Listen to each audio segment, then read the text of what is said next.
Doctor Mohammad Yunus, আপনাকে আমাদের অনুষ্ঠানে স্বাগত জানাই। আমরা যখন আজকে ব্যারিস্টার সুমনের সাথে আমরা শো করব, তখন অনেকেই আমাদের কাছে জানতে চেয়েছেন এই প্রশ্নটি করার জন্য। আমি একটু ছোট্ট করে এক লাইনে এই প্রশ্নটি করে রাখি যে আপনি আর ফেসবুক লাইভ করবেন কিনা বিভিন্ন সমস্যা নিয়ে, সাধারণ মানুষের বিভিন্ন সংকট নিয়ে। আপনি যদি ছোট করে বলেন, আমরা মূল প্রশ্ন যাওয়ার আগে, এটা সবচেয়ে বেশি আপনার কাছে প্রশ্ন। সংকট কি দেশ থেকে চলে গেছে নাকি যে আমার লাইভ বন্ধ হয়ে যাবে? আচ্ছা, তার মানে আপনি করবেন সংকট যদি থাকে। আমি ফেসবুক লাইভটা তো হচ্ছে কি আমার একটা এই প্রতিরোধ বা প্রতিবাদ করার একটা উপায়। প্রধানমন্ত্রী শেখ হাসিনার সঙ্গে দেখা হওয়া সামনাসামনি, সেটাই আপনার জীবনের সবচেয়ে বড় ঘটনা। আপনি আর শেখ হাসিনা সরকারকে কি সমালোচনা করবেন? আপনি তো শেখ হাসিনা সরকারেরই একজন। আমার সমালোচনা প্রথম শুরু হয়েছিল আমার বাবার বিরুদ্ধে। আচ্ছা, আমার বাবার কার্যক্রম থেকেই প্রথমে আমি সমালোচনা করা শিখি। তো বিষয়টা হচ্ছে গিয়ে যেসব জায়গায় ধরেন আপনারে আমি সাংবাদিক হিসেবে পছন্দ করি, আপনার সাথে আমার 5টা মিনিট সময় কাটানোটা আমিও মনে করি যে এটা প্রায় আমার জন্য একটা প্রিভিলেজ। আই এম অনার্ড যে 5টা মিনিট সময় কাটাতে পারতেছি আমরা। কিন্তু একই সময় কিন্তু আপনার বিভিন্ন বিষয়ে কিন্তু আমি একমত হব না, আবার আপনার বিভিন্ন বিষয়ে কিন্তু আপনার একমত তো হবই না। মানে বিনয়ের সাথে আমি আপনার সাথে চরম ভাবে বিরোধিতা করব।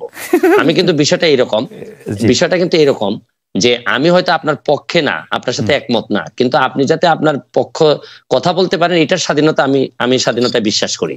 সুতরাং এখানে বুঝতে হবে যে জননেত্রী শেখ হাসিনা সরকার প্রধানের সাথে সাথে উনি বঙ্গবন্ধু কন্যা। বঙ্গবন্ধু কন্যা জাতির জনকের কন্যা। উনার সাথে কিন্তু উনার কয়েকটা আইডেন্টিটি আছে, আপনারা হয়তো অনেকে একসাথে করে ফেলেন। আমার কাছে কিন্তু দেখেন, আমি কিন্তু এই এমপি হওয়ার আগেই বাংলাদেশ আওয়ামী লীগের প্রচার সম্পাদক যিনি বর্তমানে, তার বিরুদ্ধে মামলা হয়ে বাদী হয়ে কিন্তু আমি মামলা করেছি। সুতরাং আমি আওয়ামী লীগ করি, আওয়ামী লীগকে বঙ্গবন্ধুর আদর্শকে ধারণ করি, বহন করি, কিন্তু যেসব জায়গায় আমার সমালোচনা করার, যেসব জায়গায় আমার প্রতিবাদ করার, এই জায়গায় তো আমি বন্ধ হয়ে নাই বা আমি কখনো আটকে থাকি নাই, বা চেষ্টা করছি, আমি যতটুকু পারছি আমি চেষ্টা করছি। এইখানে বঙ্গবন্ধু কন্যার সাথে দেখা করতে পারাটা আমার জন্য একটা সম্মানের।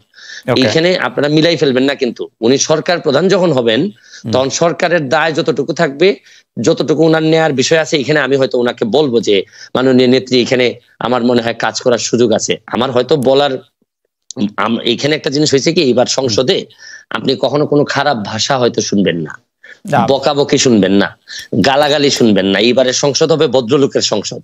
এখানে আপনি দেখবেন, কিন্তু বিরোধিতা কি হবে, মানে আপনি মনে করছেন চরম বিরোধিতা হবে। আপনি তো অরিজিনালি নৌকা, মানে আপনি নিজেও নিজেরে বলেন, এমনিও বলেন। না, এইখানেই প্রবলেমটা হচ্ছে গিয়ে আমি বঙ্গবন্ধুর আদর্শকে ধারণ করি, এবং আদর্শকে ধারণ করা মানে কি, মানে হচ্ছে গিয়ে উনার যে আদর্শটা আছে, এইটা আমাদের একটা কনস্টিটিউশনের মতো, যে হাইকোর্ট কিন্তু কনস্টিটিউশনকে মানে, কিন্তু যখনই কনস্টিটিউশন ভায়োলেট করার বিষয় আসে তখন কিন্তু হাইকোর্ট একটা রুল দিয়ে দেয়। তো বিষয়টা হচ্ছে গিয়ে যে আমার এই জায়গাটা ঠিক রেখে আমার দেশটাকে বাঁচানোর জন্য, দেশটাকে ভালো করার জন্য আমার যে সব জায়গায় নক করতে হবে, এইসব জায়গায় আমি স্বতন্ত্র হিসেবে আমার তো আরো স্কোপ আরো বেড়ে গেল। রাইট। বঙ্গবন্ধুর আদর্শের কোষ্ঠী পাথরে এই বিরোধী দলের নেতা নেত্রীদের জেলে রেখে ইলেকশন করাটা কেমন আসলে?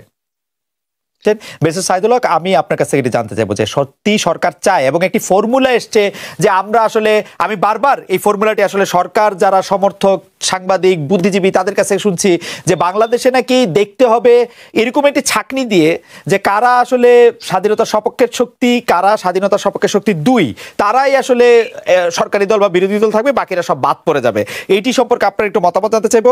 আমি মতামত জানতে চাইবো যে সরকার কি সত্যি সব দলকে জাতীয় দল হিসেবে দেখতে চায় কিনা, আপনি এটি কি মনে করেন? আরেকটি প্রশ্ন করব যে আমি দেখলাম যে আওয়ামী লীগ সভানেত্রী যাদেরকে নমিনেশন দিয়েছেন তাদের মধ্যে অন্তত 60 জনের বেশি লোক হেরেছেন, 70 জনের মতো হেরেছেন। এটি কি আপনি সাংঘাতিক রকমের poor and bad and wrong judgement মনে করেন কিনা আওয়ামী লীগের সভানেত্রীর কাছ থেকে? আমি প্রথম প্রশ্নের জবাবে আগে আসি যে সরকার কি এটি চাচ্ছে কিনা যে Awami League B, Awami League C, Awami League D তৈরি হোক বাংলাদেশে? দেখেন, আমি যে উত্তরটা শুরু করার সময় একটা কথা বলতে চাই যে আমি পড়ছিলাম ছোটবেলায় যে অধিকার ছাড়িয়ে দিয়া অধিকার রাখিবার মতো বিড়ম্বনা নাই, বৈধতা দিলেন। এটা হচ্ছে কি আমি ব্যক্তিগতভাবে মনে করি, আপনারা দ্বিমত করতে পারেন না, এটা আমার মত হচ্ছে কি যে আমি যখন যে নির্বাচনে যান আমি আপনার কাছে ক্ষমতা দিয়ে দিলাম, ভাই যান, আপনি আপনার সাথে আমি নাই, আপনার আন্ডারে আমি নির্বাচন করব না। তারপরে এই নির্বাচন কিরকম হয়েছে এটা নিয়ে তর্ক বিতর্ক করা, আমি আমার জায়গায় স্ট্যান্ডিং থাকবো যে আমি শুনেন, আমি যে কারণে আপনার আন্ডারে নির্বাচন করতে চাইনি এইটা নিয়ে আমার বিভিন্ন বৈধতা থাকতে পারে, যৌক্তিক ও যৌক্তিক দাবি থাকতে পারে। এই দাবি কিন্তু এখন আর উনাদের কিন্তু এখন আর এই জায়গা নাই। যেমন ধরেন আমি স্বতন্ত্র, কিন্তু স্বতন্ত্র হইল দুইটা জায়গায় আমার, আপনি আমাকে আনকম্প্রোমাইজিং। একটা হচ্ছে গিয়ে যে আমি বঙ্গবন্ধুকে ধারণ করি, বঙ্গবন্ধুকে বহন করি। আরেকটা হচ্ছে গিয়ে মুক্তিযুদ্ধের সপক্ষের শক্তি হিসাবে আমি নিজেকে দাবি করি এবং এই অনুযায়ী কাজ করি। এই জায়গাটাকে আপনি যদি বলেন যে এই জায়গা যেহেতু আপনি মানেন, তাহলে আপনি বি টিম, তাইলে আমি সম্মানের সাথে আপনার সাথে দ্বিমত করতে চাই। আমার প্রশ্ন হচ্ছে গিয়ে যে বাংলাদেশে এই দুইটা জিনিস না মানার পরে আমার কাছে মনে হয় যে এটা খুবই হতাশাজনক। আপনার সাথে আমার আর বক্তব্য চলে না। ওকে, কারণ আমি এই জায়গায় কোন ধরনের কম্প্রোমাইজ আমি করব না, বরং বিরোধী দল যারা করবেন, ধরেন বিরোধী দল বঙ্গবন্ধুর যিনি মানবেন না, তিনি আসলে এই দেশে জাতির জন্য কে যিনি মানবেন না, বা এই তখন তো বিরোধী দলের আমার এই কনসেপ্টটা আমার কাছে খুবই হেইজি মনে হয়। ছোট ছোট কয়েকটা প্রশ্ন করতে পারি। এক নম্বর প্রশ্ন হচ্ছে, আপনি ছোটই করবেন, আমি জানি আপনি ছোটই করবেন, আমি জানি এই ব্যাপারে আমার অভিজ্ঞতা আছে। জি, আপনি কি মনে করেন কিনা এই সরকার গত 15 বছর ধরে, গত 5 বছর ধরে বঙ্গবন্ধুর আদর্শ ধারণ করে? বঙ্গবন্ধুর আদর্শ ধারণ করা মানে কি, মানে আওয়ামী লীগের বিরুদ্ধে যেসব অভিযোগ, আমি খালি আর্থিক অভিযোগগুলি আপনাকে শুধু মনে করে দিতে চাই। আমি শুধু মনে করে দিতে চাই আওয়ামী লীগের সরকাররা কিরকম, আওয়ামী লীগের সরকারে যারা ছিল তারা কিরকম আঙ্গুল ফুলে কলা গাছ হয়েছে, সেটা আমি শুধু মনে করে দিচ্ছি আপনাকে। আমি এই জায়গাতেই থাকতে চাই। আপনি মুক্তিযুদ্ধের চেতনা বলতে আপনি মনে করেন যে এই জায়গায় থাকতে চাই, ভোট হবে হচ্ছে আমরা, এই জায়গায় থাকতে চাই। আমি এই জায়গায় থাকতে চাই, এই জায়গায় থাকতে চাই। বলেন। এই যে দুর্নীতি, দুর্নীতি হচ্ছে গিয়ে শরীরটার মধ্যে নিজের শরীরে ক্যান্সার হওয়ার মতো, যে জায়গাটাতে ক্যান্সার হবে এই জায়গাটা কেটে ফেলতে হবে। এখন আপনি এইসব বিষয়ে আমি সারা দিন আপনার সাথে আলোচনা করতে রাজি। বঙ্গবন্ধুর চেতনা, বঙ্গবন্ধুর আদর্শ মানে একই সাথে আপনি এই কথা বলে আপনি দুর্নীতি করতে পারবেন না।